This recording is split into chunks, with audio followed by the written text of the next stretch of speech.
Uhayyikum tahiyyatal Islam, tahiyatan min indillah, tahiyata ahlil jannah. Assalamu alaikum warahmatullahi wabarakatuh.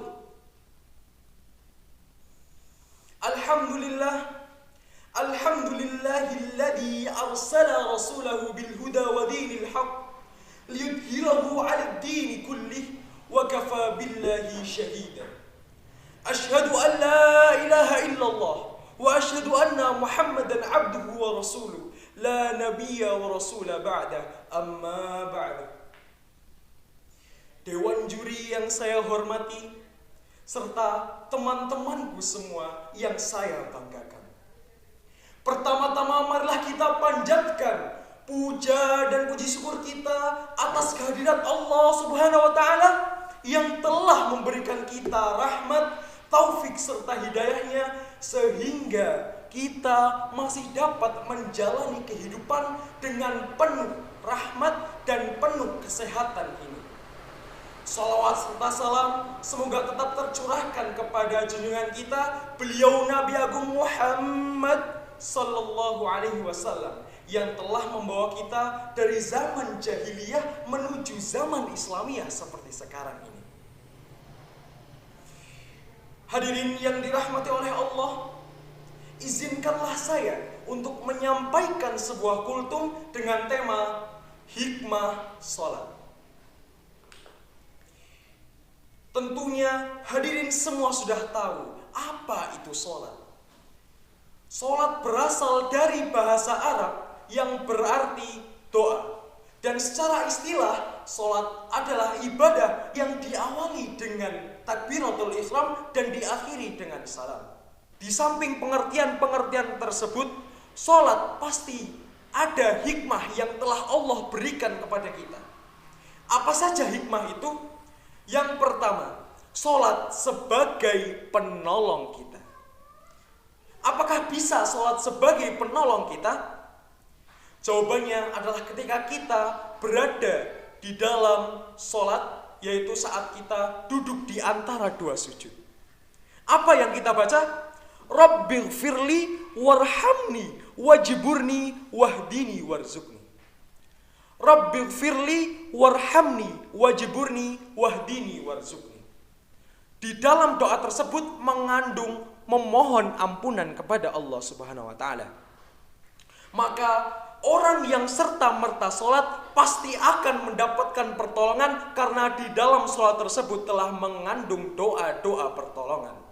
Allah Subhanahu wa taala berfirman dalam Al-Qur'an surat Al-Baqarah ayat 153 yang berbunyi, A'udzu billahi minasyaitonir rajim.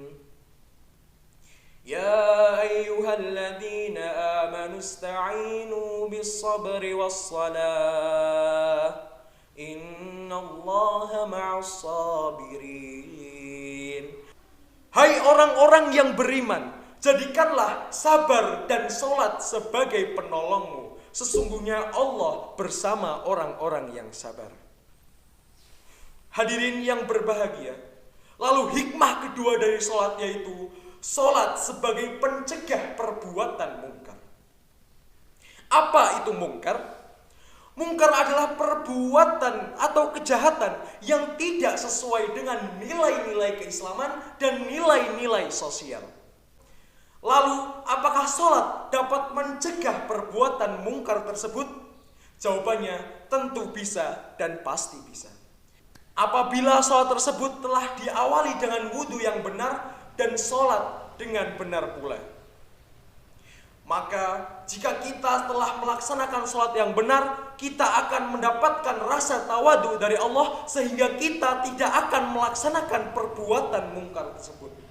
Allah berfirman dalam Quran surat Al-Ankabut ayat 45 yang berbunyi, A'udzu billahi minasyaitonir rajim.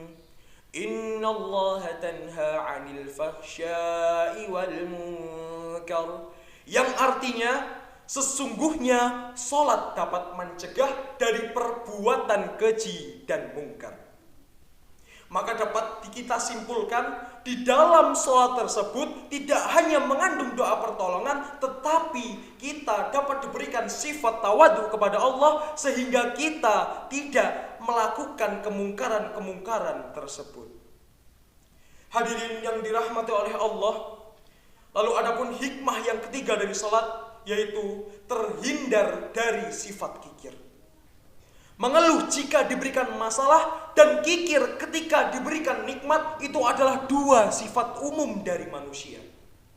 Tapi ada orang-orang tertentu yang dapat mengendalikan sifat-sifat tersebut, yaitu orang yang sholatnya khusyuk. Orang-orang yang sholatnya khusyuk pasti dapat mengontrol, dapat menjaga dua sifat tersebut. Apa buktinya? Marilah kita lihat orang-orang di sekitar kita.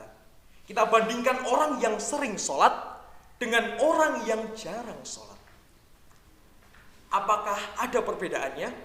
Tentu dan jelas ada perbedaannya. Apa perbedaannya? Orang yang sering sholat, mereka dapat mengontrol sifat mereka. Orang yang sering sholat, mereka dapat mengontrol sifat mereka. Sedangkan orang yang jarang sholat, mereka sulit mengontrol itu.